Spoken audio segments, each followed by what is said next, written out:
Hola, el video de hoy fue sugerido por Drayden. Muchas gracias. Recuerda que tú también puedes dejar tus sugerencias en comentarios y voy a hacer lo posible por revisar si el tema se adapta a las perspectivas del canal y hacer un video.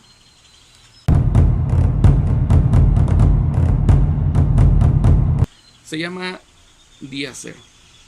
Conocía su contexto, conozco parte del problema de trasfondo, pero en realidad no sabía que existía el Día Cero. Hice una pequeña investigación y resulta que el día cero es el nombre que se le asigna a un momento en el tiempo en el cual los recursos hídricos de un país se vuelven tan escasos que es necesario racionalizarlos para poder garantizar su llegada a la población en general. Se habla de que Ciudad del Cabo en Sudáfrica estuvo a punto de llegar al día cero en el año 2018, pero se llegó a corregir. Y bueno, yo voy a dar mi perspectiva como biólogo y con un poco de conocimiento de eventos históricos y de algunas cosas de economía, sociología, etc. Pero la verdad, debo recordarles que no soy todólogo y puedo cometer muchas irresponsabilidades porque este tema no es como los demás en los cuales quizás por el área tenga más autoridad para hablar. En este, de hecho, mi tema, mi participación es solo una pieza pequeña del gran rompecabezas, porque involucra muchas cosas. México, en especial el centro norte de México, siempre ha tenido problemas con el agua.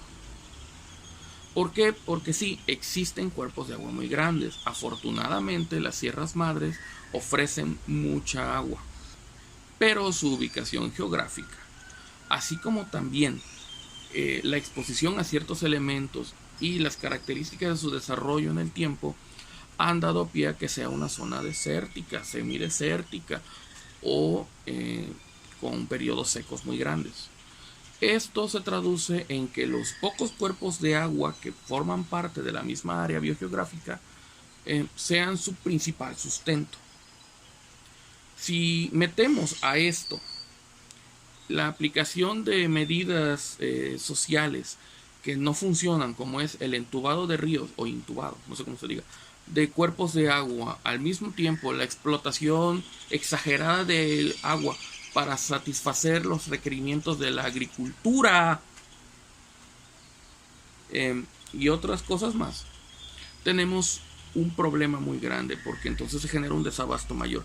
El centro sur de México también es propenso obviamente a una carencia de agua, pero goza de una ventaja y es su ubicación.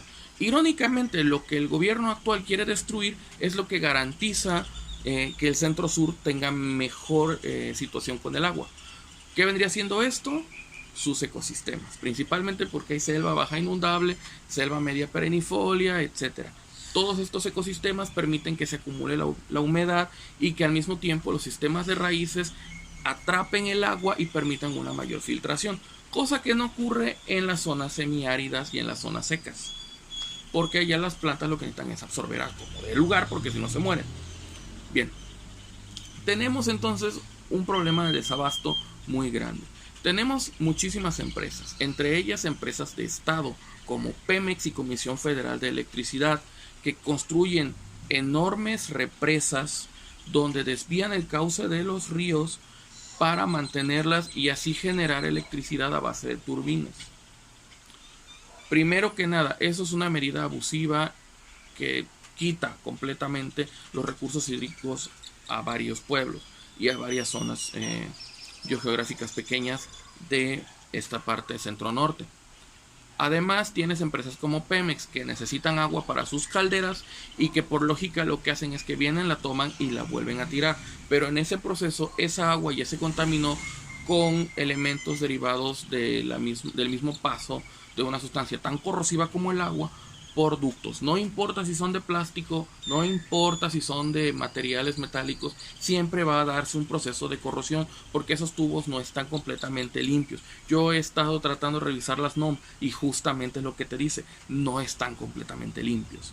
De hecho, si ustedes ven cómo estaban, por ejemplo, los ductos de gas, aunque es otro tema, pero para que se den una idea, cuando ocurrió la explosión en la refinería de Cozoleacaque, que la tengo cerca, se van a dar cuenta del estado de la tubería por fuera. Ahora imagínense cómo es por dentro, que es donde no le das mantenimiento nunca.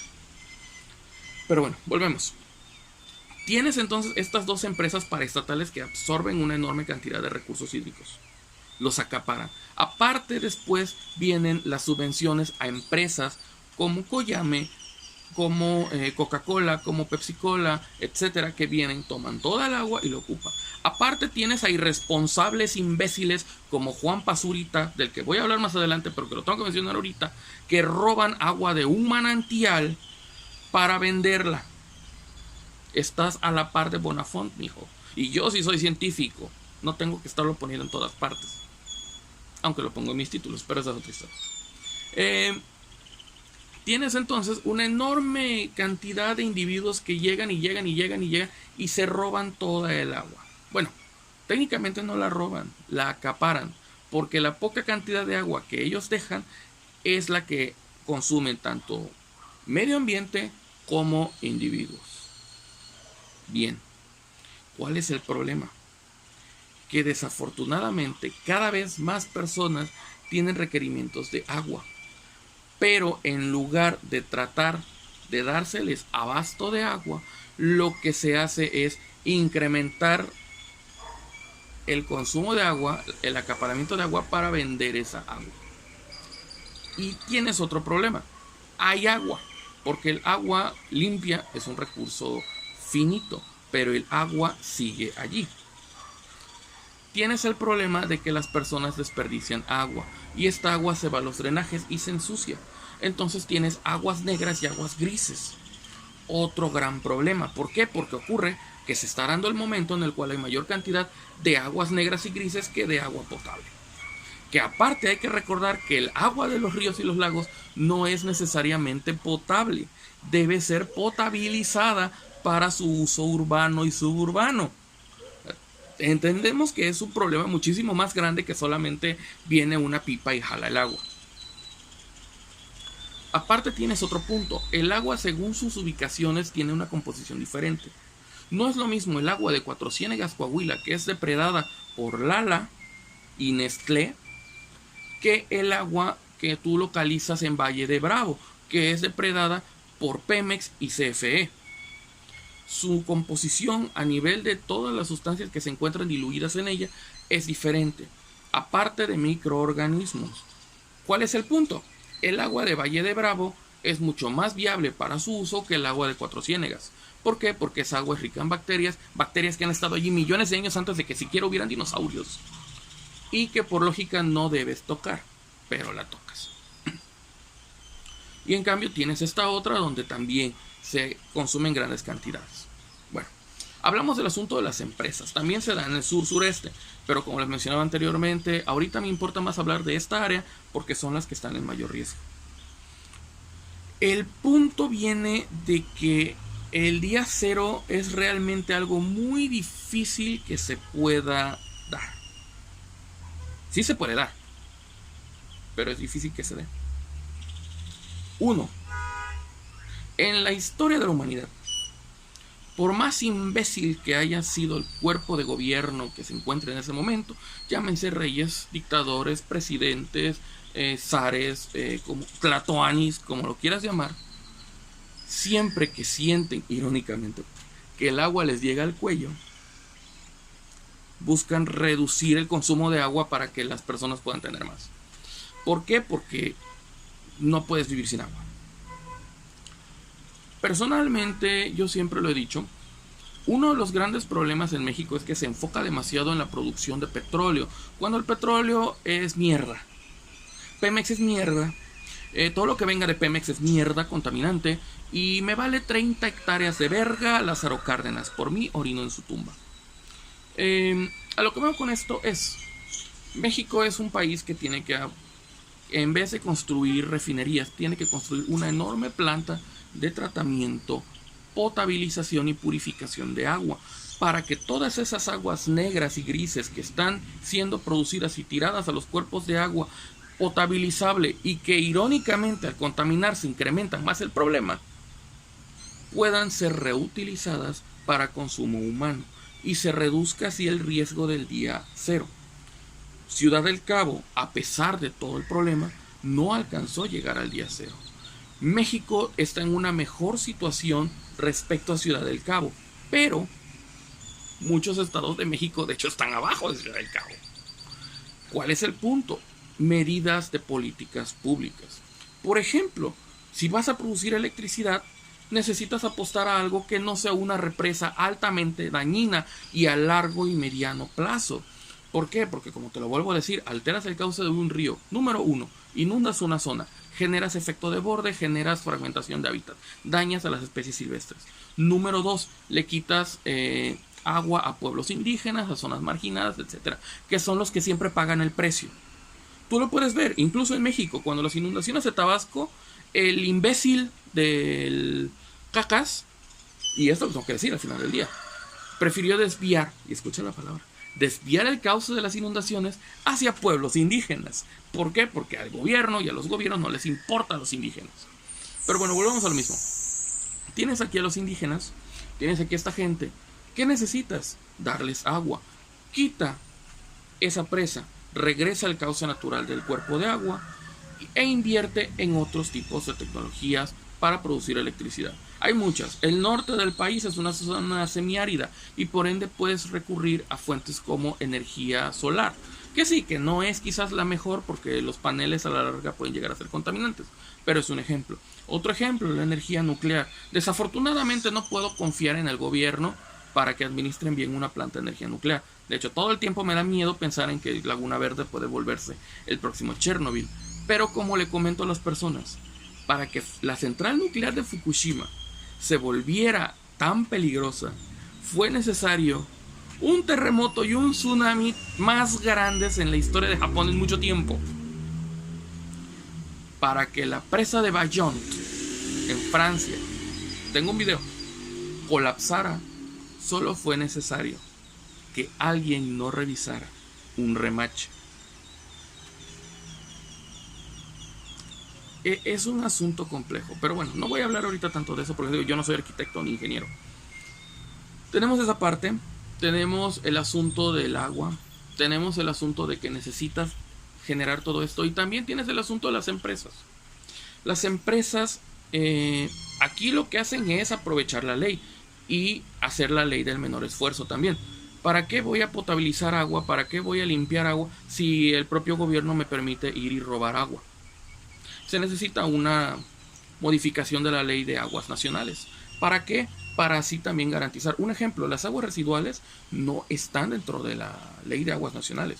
Yo lo he revisado personalmente porque yo tengo un proyecto sobre este tipo de plantas que les mencionaba anteriormente.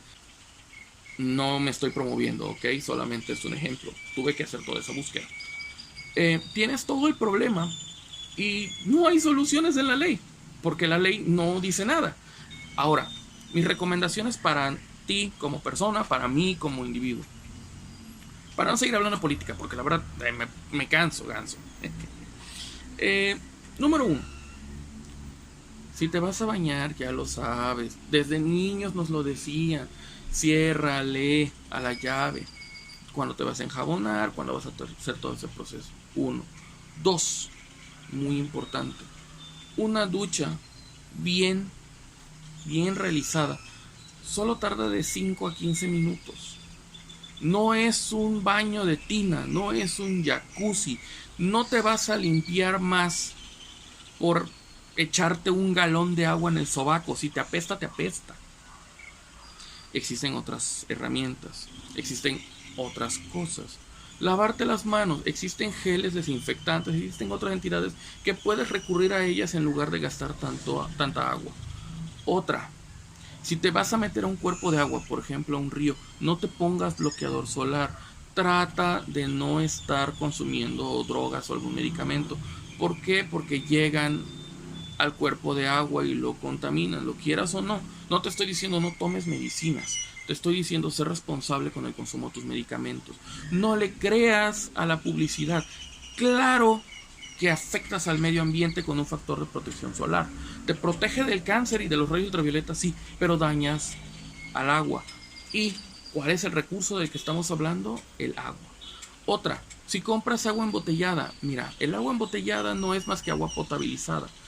¿Cuál es el punto en México? Que en México el agua potabilizada, aparte hay que hervirla. En vez de comprar botellas de agua, cómprate un par de termos y hierve agua, y ya que la tengas hervida, métela al refrigerador, llena tu termo, mételos al refri y vete tranquilo por la vida. 1. Reduces la emisión de residuos sólidos plásticos, te ahorras la botella.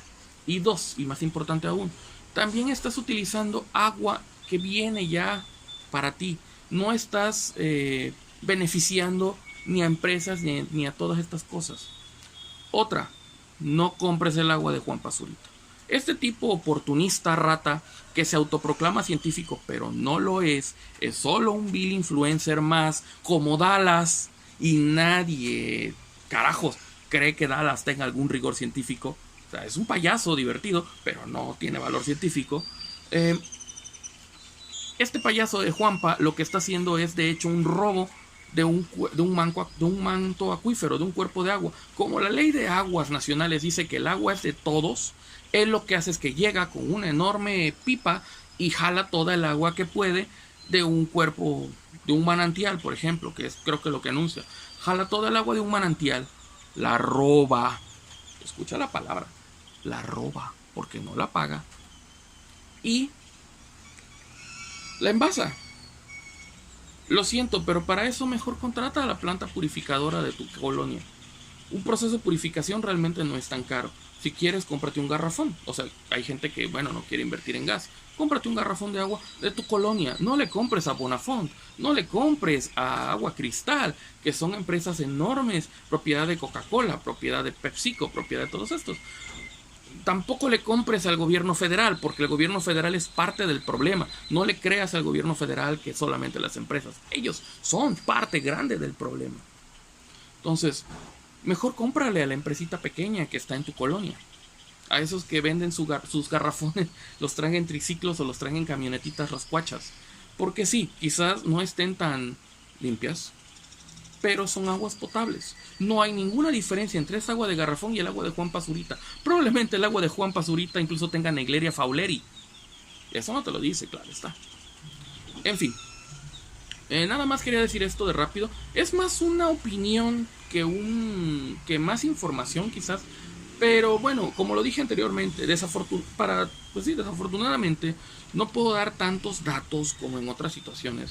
Porque realmente es mi área, pero está muy lejos del área que yo practico. Entonces, lo único que puedo hacer es apoyar con esta información que tengo y al mismo tiempo dar mis recomendaciones. Y de nuevo, por favor, si un influencer te ofrece agua, no la compres. La está robando a alguien. Así de simple. Nunca le creas a un influencer. Incluso si algún día yo me vuelvo influencer, no me creas a mí. Es más, miéntame la madre, porque me cagan los influencers. En fin. Nos vemos. No olvides dejar tu comentario, tu like, suscribirte, compartirlo. Bye.